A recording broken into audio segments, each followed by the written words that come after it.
Much of the flooded water that collected earlier tonight is down. Parts of Boardman, Struthers, and Poland were hit hard. Right now, people in Boardman are assessing the damage, trying to figure out how bad it really was. First News reporter Nathan Lahota takes us all over Boardman. The rainfall in Boardman reached over 5 inches, but the overall level seemed much higher.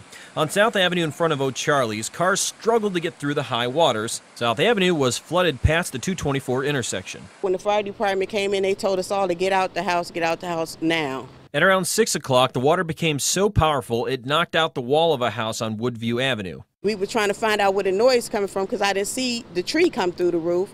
And I went to the basement steps and there was no steps there. It was just water. The water had just gushed in and gushed in. And she says her landlord plans to tear the house down. He said he gonna level the house. Like, can you have some compassion here? We homeless.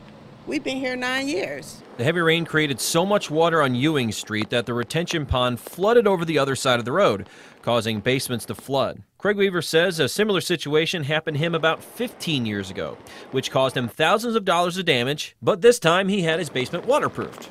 Came home, we had water rising in the basement, put a sump pump in, stuck it out, sucked the hose out the window. Businesses also felt the effects of the downpour. Near West Boulevard and 224, you can see the water going into the basement of the continuing health care of Boardman. Petiti's Garden Center on South Avenue also got flooded.